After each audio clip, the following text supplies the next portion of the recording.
New Jersey is a peninsula with miles of beaches, farms, and wealthy suburban areas. But many cities, urban communities with large populations of working-class African Americans and Latina Hispanic residents have become toxic dumping grounds and home to disproportionate numbers of polluting facilities not found in predominantly white, middle, and upper middle-class communities. When lower-income communities of color suffer from disproportionate exposure to pollution, it's called environmental racism. It is also known as environmental and economic injustice. One of the largest and most complex highway systems in the nation, the New Jersey Turnpike, is a never-ending wave of truck, bus, and car traffic. Such traffic congestion brings with it diesel exhaust and smog. 13 of New Jersey's 21 counties are in violation of the Clean Air Act because of poor air quality from smog. The large volume of traffic isn't just confined to the turnpike. It flows into adjacent communities. Thousands of trucks, many owned by oil companies, pour into and out of the working-class community of Tremley Point and Linden. Trucks rumble along Southwood Avenue through the heart of a residential neighborhood. Public School Number 2 is located here. According to a recent survey, the children who attend this school have the highest rate of asthma. Sadly, Linden's other public schools also have high rates of asthma among their students. Tremley Point in Linden is home to the Bayway Oil Refinery. The refinery, oil company, tank farms, and pipelines stretch around the community. Smokestacks from the oil refinery are the backdrop to a community center, park, and basketball court in Tremley and the nearby Griselli Park neighborhoods. The Tremley Point residents inherited contamination left behind by companies such as DuPont, American Cyanomed, which thrived along the Arthur Creel River and was the area's primary employer. Many other industrial polluters remain in this area, including Public Service Electric and Gas Power Company, a cogeneration plant, oil company terminals, metal finishing and copper products plants, and numerous chemical plants. Also on the list of polluters are the General Motors Assembly Plant, which began closing in 2005. And the former county landfill, which is now a shooting range. Newark Airport is only a few minutes away, as well as Linden's own local airport. The Union County Incinerator is located in Rahway, next to the Linden border and close to the Merck Pharmaceutical Company, which is just over the Linden city line. I would say the incinerator is about, maybe about 2 blocks from my home. And it's really a very bad sight. When I look out of the breakfast nook window, that's the first thing I see, the stack from the incinerator. I do have several friends who do suffer from the effects of the incinerator. Before it was being built, we had heard that there was a possibility of the different effects it might have on an individual. And about 6 months after it was in operation, I developed a skin irritation, dermatitis. And how the incinerator has affected my life, because it has made me, I guess I've always been a fighter, but it's made me more of a fighter.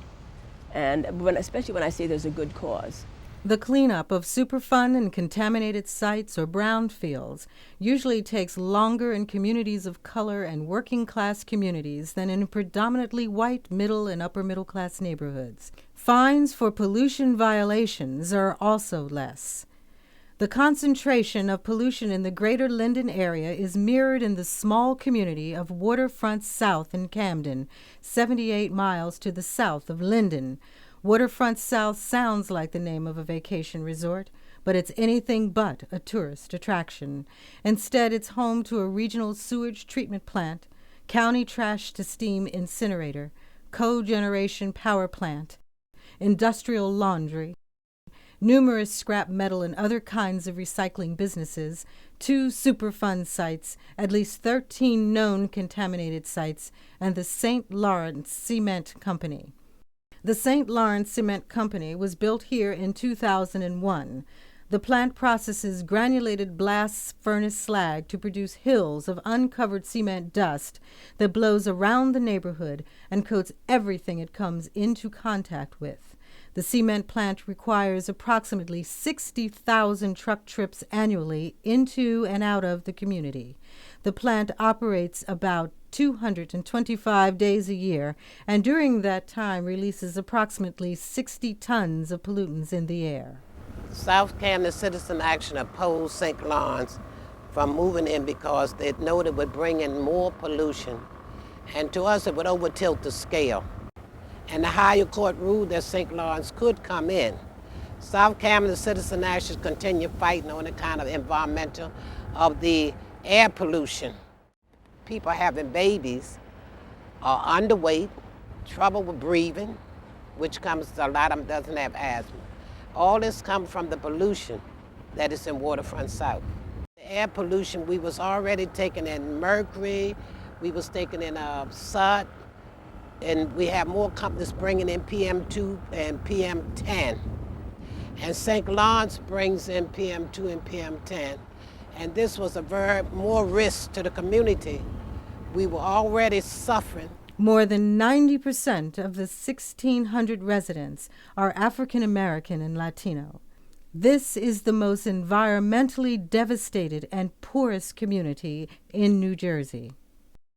Among the state's most polluted waterways is the Passaic River in Newark. Because the river is so contaminated, the New Jersey Department of Environmental Protection issues fish advisories warning people not to eat fish or crabs caught in these dirty waters. We've had really nasty pollution being dumped from the Diamond Shamrock Company that was right along the river, and they used to produce Agent Orange for the Vietnam War. And in the production of that, they would dump a lot of the dioxins, or a lot of dioxins would end up in the river. So that's why, today we have a very polluted river. So people are really on top of each other here, and then we have also factories and still some remaining industrial areas that are still, in operation. So the area is very vibrant in that way, but it also causes a lot of problems in terms of congestion and pollution from the trucks.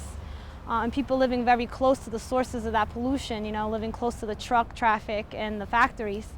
So that's been a long-term battle. We've been fighting that for many decades, and not just the incinerator, but also getting an air monitor placed in our community. We used to have an air monitor. We don't have one anymore because it was taken out. And we'd really like to have, some idea of what is our air quality here. The Ironbound section of Newark remains one of the most polluted in the city. With the county incinerator and other polluting facilities in its proximity to the river, the Turnpike, and Newark Liberty Airport, this otherwise thriving mosaic of people find their neighborhoods used as storage for the huge cargo containers from the port and themselves in an ongoing battle to clean up the area. Industrial pollution in general has adverse quality of life consequences, but diesel exhaust from vehicles and construction equipment is linked to asthma, other respiratory illnesses, non-fatal heart attacks, cancer, and premature deaths. The elderly and children, especially those who ride school buses for long periods of time, are more vulnerable to the adverse health impacts from diesel exhaust.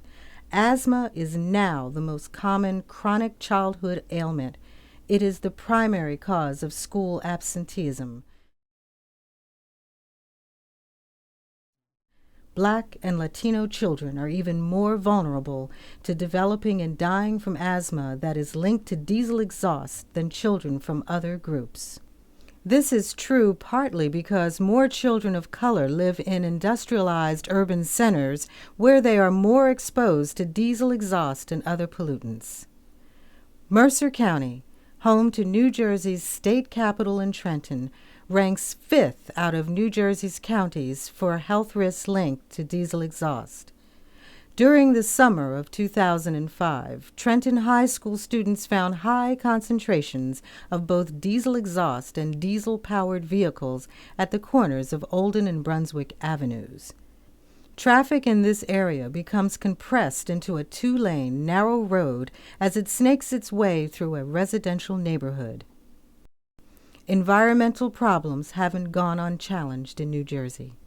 The pollution assaults on our neighborhoods and in our workplaces have been met with resistors who strive to obtain environmental justice. The community-based South Camden Citizens in Action have fought for years to have their Waterfront South neighborhood cleaned up. The group, led by the late Bonnie Sanders, filed a lawsuit against the New Jersey Department of Environmental Protection and the St. Lawrence Cement Company when the New Jersey Department of Environmental Protection granted the company air pollution permits to operate. Charging the DEP with environmental racism and with violating its own environmental justice policy, South Camden Citizens in Action won twice in federal court, but their case is still ongoing. South Camden Citizens in Action won another lawsuit in the 90s that required the Camden County Municipal Utility Authority, which processes the county's sewage and is located in Waterfront South, to install new equipment to reduce some of the smells from the facility. Tremley Point residents have also won numerous victories. They've helped clean up the Arthur-Kill River and have seen the return of some fish and waterfowl. In 2004, they again prevented a statewide biohazard medical waste treatment plant from being located in Tremley. The concerned citizens of Union County weren't able to prevent the building of the county incinerator near Rawway community, but they were able to get the company managing the plant to reduce the tonnage of garbage it would accept and to install enhanced pollution controls. In 2001, environmental justice activists formed the New Jersey Environmental Justice Alliance. The Alliance is a statewide network of 40 organizations working with impacted communities to help improve conditions in such areas. One of the results of the struggle for environmental justice took place when former Governor McGreevey signed New Jersey's first environmental justice executive order in 2004. It requires state agencies to work together on environmental problems and how they affect our quality of life. More importantly, the executive order helps increase public participation in environmental decision-making. Communities and workers can directly petition the state's multi-agency Environmental Justice Task Force about their environmental problems and concerns. The task force works with the petitioners to create action plans that provide solutions to these problems. The executive order also reconstituted the Environmental Justice Advisory Council. The Advisory Council makes recommendations to the DEP Commissioner and the state's Environmental Justice Task Force on behalf of affected communities. The New Jersey DEP established an office dedicated to environmental justice concerns in 2002.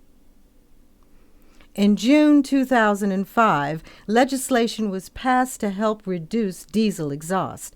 Pollution control devices will now have to be installed on school and public transit buses, New Jersey non-transit buses, and garbage trucks to reduce diesel emissions.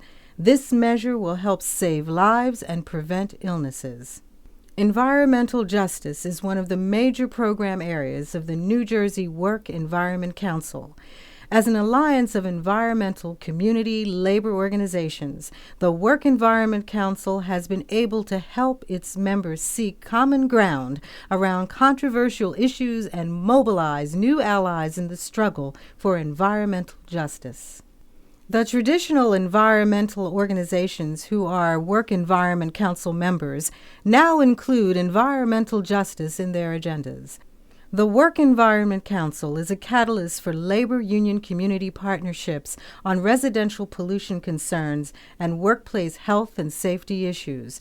An ongoing partnership with the Coalition of Black Trade Unionists has resulted in the Work Environment Council co-sponsoring the mini-conference on toxins that the coalition holds annually. Through its advocacy, organizing, and public policy work, the Work Environment Council has also won some important victories that benefit communities, workers, and the natural environment. Another strong Work Environment Council partnership has been with the Teamsters Local 877, which represents workers at the oil refinery and a chemical plant in Linden. That's the best thing about New Jersey Work Environmental Council, our ability to have three separate organizations, three separate communities come together as one political force when all the agendas match. So when all three of us get together, it's a very powerful tool in Trenton and in local communities and even nationally. This is the reason that we joined the New Jersey Work Environment Council. The struggle for environmental justice continues. Everyone, no matter where they live and work, or their race and economic status, has the right to enjoy a safe, healthy, sustainable environment. The New Jersey Work Environment Council will continue to help make this right a reality. We invite you to join us and our environmental justice community, labor, and environmental allies in this important work. Together, we can make New Jersey a better place to live.